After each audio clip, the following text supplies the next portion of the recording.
Hello everyone, this is me Sabiya here. मैं आपके लिए लेकर आई हूँ एक और रीडिंग जो कि होगी उन लोगों के लिए जो जानना चाह रहे हैं कि आपका पार्टनर आपके बारे में क्या सोच रहा है।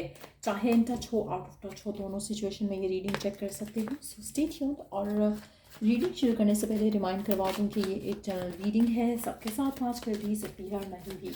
सो जो बातें, जो मैसेजेस मैच करते हैं उन मैसेजेस को पिक करो और बाकी सब को छोड़ दो। अगर आप पर्सनल रीडिंग्स चाहते हो, पेपाल से या इजी पैसे पेमेंट कर सकते हो। सिर्फ तभी रीच आउट करो ताकि आपका भी टाइम वेस्ट नहीं हो और मेरा भी। सो क्या चल रहा है आपके पर्सन के दिल में आपको लेकर, इस रिलेशनशिप को लेकर। लेट्स फाइंड आउट क्या सोच रहे हैं आपके पर्सन आपके बारे में। Let's begin. You do have the world number 29। 29 यहाँ पे सिग्निफिकेंट हो सकता है नंबर, चाहे वो डेट ऑफ बर्थ हो सकती है, चाहे वो 29 डेज हो सकते हैं आने वाले। Let's see. Eight of Cups, Six of Wands, The Hanged Man।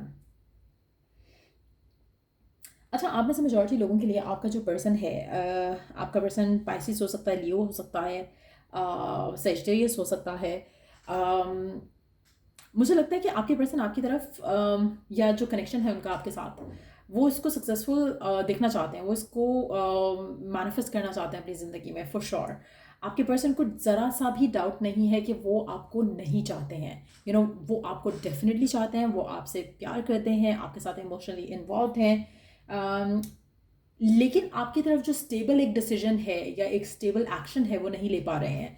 आप में से मेजॉरिटी लोगों के लिए मुझे लगता है कि आपके पर्सन किसी चीज़ का इंतज़ार कर रहे हैं। वो आपके साथ जो कनेक्शन है उसको फ़िलहाल परसू नहीं कर सकते हैं। कहीं ना कहीं lack of power of decision making जो है वो मुझे लग रही है आपके पर्सन के अंदर से। एक एक जैसे होता है ना कि आप अपनी ज़िंदगी में उस लेवल पे नहीं हो, मेंटली, फिजिकली, इमोशनली, जहाँ पर आप कोई डिसीजन ले सको और उस डिसीजन के ऊपर कायम रह सको। सो कहीं ना कहीं आपके पर्सन इस तरह के माइंडसेट में है राइट नाउ। उनको आपको लेकर कोई जो है वो डाउट नहीं है, लेकिन at the same time situation को कैसे आगे लेके जाना है उसमें आपके पर्सन जो है वो 100% श्योर नहीं है।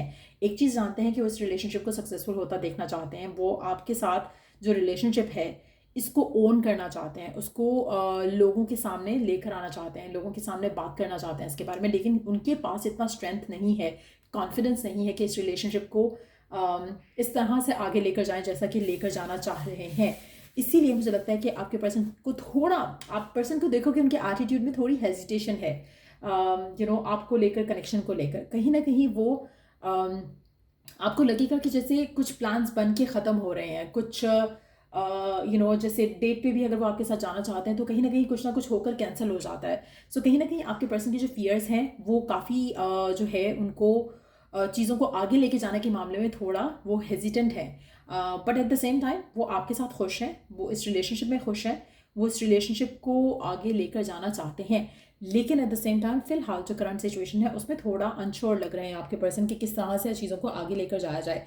आपको लेकर अनश्योर डेफिनेटली नहीं है, लेकिन आगे कैसे लेके जाना है चीज़ों को, उन चीज़ों को लेकर डेफिनेटली आपके पर्सन जो है ऐसा लग रहा है कि जैसे उनको they don't have a clear cut plan. उनके माइंड में आपको लेकर, कनेक्शन को लेकर किस तरह से बढ़ना है आगे उसके बारे में कोई क्लैरिटी डेफिनेटली नहीं है। सो जब भी आपके बारे में सोचते हैं वो आपके साथ हैप्पी हैं, लेकिन अगर आप उनसे फ्यूचर की बात करोगे तो मुझे लगता है कि फ्यूचर को लेकर हमेशा आप दोनों के दरमियान में कुछ अनबन हो सकती है। आपको आपको लगने लगेगा कि शायद जैसे पर्सन जो है वो डिटैच है।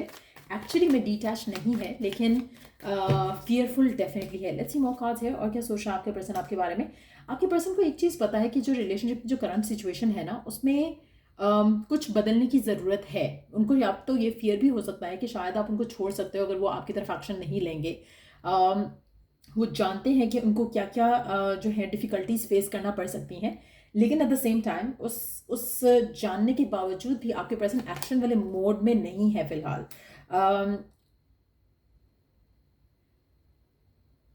Okay. And in the deck we do have the Knight of Pentacles।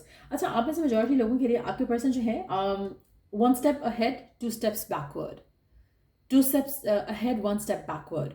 आपको बार बार ये शिफ्ट आपके पर्सन में आने वाले टाइम में दिखने वाला है, क्योंकि आपके पर्सन जो है उनको उनको रियलाइज तो हो चुका है, एक अंडरस्टैंडिंग तो, क्लैरिटी तो आ चुकी है कि वो आपको चाहते हैं, लेकिन किस तरह से आगे प्रोग्रेस करना है इस रिलेशनशिप को, they have no clarity about it. तो कहीं ना कहीं आपके पर्सन जो है एक स्टेप आगे लेंगे और फिर घबरा के पीछे हो जाएंगे, फिर आगे 2-3 स्टेप्स लेंगे, फिर घबरा के पीछे हो जाएंगे। सो वो स्टेप्स जो आपके पर्सन ले रहे हैं, they are like baby steps. तो मुझे लगता है कि गिवन सर्कमस्टांसेस में आप अगर उनके साथ रहते हो, उनको प्रेशराइज नहीं करते हो और चीज़ों को लाइट हार्टेड लेकर आगे चलने देते हो, तो आपके लिए आसानियाँ हो जाएंगी। पर्सन के लिए भी आसानी हो जाएगी कि वो आपकी तरफ या इस रिलेशनशिप को लेकर जो फ्यूचर डिज़ायर कर रहे हैं उसकी तरफ वो काफ़ी थॉटफुल होकर क्लेवर वे में चीज़ें आगे लेके जा सकते हैं। अगर आप उनको पुश करोगे या थोड़ा स्ट्रेस आउट करोगे या फिर एक हड़बड़ाहट में उनसे कोई डिसीजन लेना चाहोगे, तो मुझे लगता है कि वो आपके लिए गलत हो जाएगा, क्योंकि आपके पर्सन थोड़ा इररिस्पॉन्सिबल हो जाएंगे, उनको समझ नहीं आएगा कि कैसे चीज़ों को हैंडल करना है। सो इट्स वेरी इंपॉर्टेंट कि गिवन सर्कमस्टांसेस में जो है आप मिलकर, एक दूसरे के साथ मिलकर इस कनेक्शन को आगे लेकर जाओ, बजाय इसके कि आप सेपरेटली फाइट करो इस कनेक्शन के लिए और आपके पर्सन सेपरेटली फाइट करें। इट्स वेरी इंपॉर्टेंट कि आप एज अ टीम वर्क करो towards getting what you want. इसीलिए बहुत ज़रूरी है कि आप एक दूसरे को अंडरस्टैंड करो, एक दूसरे के साथ फाइट आर्ग्यूमेंट ना करो, चीज़ों को नेगेटिव वे में मत देखो, क्योंकि चीज़ें आपके फेवर में बदल रही हैं स्लोली बट श्योरली। आप में से मेजॉरिटी लोगों के लिए एक चीज़ मैं कंफर्म कर सकती हूँ कि person wants to get married to you, उनके माइंड में ये थॉट प्रोसेस है, लेकिन डिफ़िकल्टीज़ हैं आप दोनों के दरमियान में। कुछ लोगों के लिए कल्चरल रिलीजियस बाउंड्रीज हो सकती हैं, जिसकी वजह से आप दोनों के दरमियान में थोड़े इश्यूज़ हैं, जो कि आपके person is aware of that. लेकिन एट द सेम टाइम चीज़ों को थोड़ा माइंडफुली हैंडल करने की कोशिश करो, बजाय इसके कि आप किसी ऐसे सिचुएशन में अपने पर्सन को डाल दो जहाँ पे वो खुद चीज़ों को हैंडल ना कर सकें, क्योंकि they want to be responsibly taking action. वो आपकी तरफ इमेच्योर एक्शन नहीं लेना चाह रहे हैं, इसीलिए आपको अक्सर लगेगा कि जैसे एक स्टेप वो लेते हैं, लेकिन उसके बाद फिर से थोड़ा पॉज या थोड़ा ब्रेक ले रहे हैं। Let them have that. अगर आप उनको पुश करना चाहोगे तो चीज़ें उस तरह से फ्रूशन पे नहीं पहुंचेंगी जैसे आप चाहते हो। आपके पर्सन को सोच समझ कर डिसीजंस लेने दो, वो सोच समझ के सही डिसीजंस लेंगे। आप उनको पुश फॉरवर्ड नहीं करो इस कनेक्शन को लेकर, फ्यूचर को लेकर। आप ऐसे मेजॉरिटी लोगों के लिए लेट्स सी पर्सन को क्या डिफिकल्टीज आ रही हैं। कल्चरल रिलीजन डिफरेंसेस जो है वो भी एक हो सकता है, या फैमिली का ना मानना। टॉरस हो सकते हैं आपके पर्सन वर्गो हो सकते हैं, आप खुद भी टॉरस, वर्गो, पाइसेस, स्कॉर्पियो, कैंसर हो सकते हो। लेट्स सी कि क्या चीज़ आपके पर्सन को रोकती है या पुल बैक करती है। What is that? Not okay, it's not too many cards.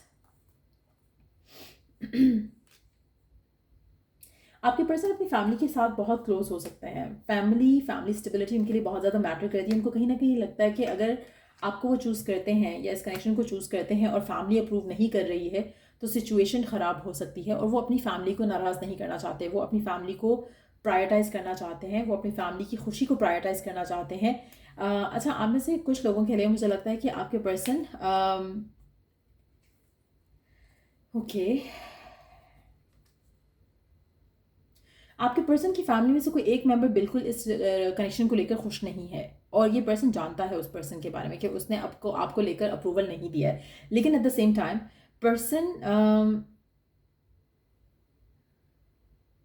अगर आपको उस पर्सन की वजह से या उस फैमिली मेम्बर की वजह से छोड़ते भी हैं, तो ये आपके पास दोबारा आएंगे। डिफ़िकल्टीज़ हो सकती हैं आने वाले टाइम में आपके लिए, जो आपको फेस करना पड़े इस इंसान के साथ, क्योंकि ऐसा लग रहा है कि जैसे किसी एक पर्सन को इस रिश्ते से खुशी नहीं है। ये पर्सन कौन है? उनकी फैमिली में कोई है, और ये पर्सन जो है वो इस रिश्ते से खुश नहीं है। अब इस सिचुएशन में आने वाले टाइम में आप दोनों के दरमियान में इश्यूज़ आ सकते हैं। लेकिन अगर इश्यूज़ आते भी हैं या आ चुके हैं, आप ऐसे कुछ लोगों के लिए हो सकता है आप नो कांटेक्ट में हो, इश्यूज़ आ चुके हैं आपके और आपके पर्सन के दरमियान में इस पर्सन की वजह से, क्योंकि ये पर्सन इस रिश्ते को लेकर खुश नहीं है। लेकिन जैसे मैंने कहा ना कि अगर कुछ इशू होता भी है तो वो मोमेंटरीली होगा, क्योंकि पर्सन अपनी फैमिली को हर्ट नहीं करना चाहता, वो अपनी फैमिली को खुश रखना चाहता है, आपको छोड़ नहीं सकता, आपसे दूर नहीं रह सकता। तो अगर वो दूर होता भी है तो वो मोमेंटरीली होगा। फैमिली भी इस चीज़ को एक्नॉलेज करेगी कि पर्सन आपके बगैर खुश नहीं है, एंड देन आप दोनों you gonna come back together. तो ये जो सेपरेशन वाली सिचुएशन होगी ये ख़त्म हो जाएगी, जो इश्यूज होंगे वो ख़त्म हो जाएंगे। Eventually you gonna come back together, एक रिकन्सिलिएशन जैसा माहौल डेवलप होगा और चीज़ें जो है वो प्रॉपर वे में आगे जा सकेंगी। टू बी ऑनेस्ट, मुझे लगता है कि आपके रिलेशनशिप में ये एक टफ सिनेरियो जो है वो डेफिनेटली रहेगा।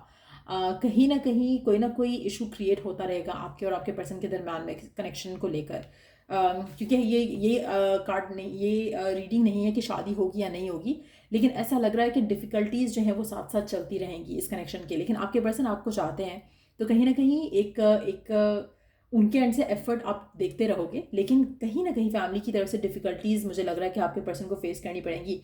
आपकी फैमिली हो सकती है, उनकी अपनी फैमिली हो सकती है, बट डेफिनेटली मुझे लगता है कि आपके पर्सन चाहते हैं इस रिलेशनशिप को आगे लेके जाना, लेकिन इसको हैंडल करना, इसीलिए शायद वो बहुत ज़्यादा थॉटफुल होकर डिसीजंस लेना चाहते हैं। They don't want to hurt anyone in the process, ना ही वो ये चाहते हैं कि आप दोनों के दरम्यान में कोई ऐसी डिफ़िकल्टीज आएँ जिसके बाद आप दोनों पैचअप ना कर सको। सो कहीं ना कहीं आपको अपने पर्सन के साथ पेशेंटली डील करना है और पेशेंटली इन चीज़ों को हैंडल करते हुए आगे लेकर जाना है, क्योंकि अगर आप अकेले फाइट करोगे इस रिलेशनशिप के लिए, you will not be able to surpass the difficulties.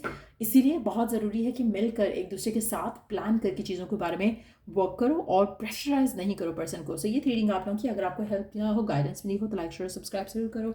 चलिए नेक्स्ट रीडिंग आप लोगों के लिए, टेक केयर, बाय।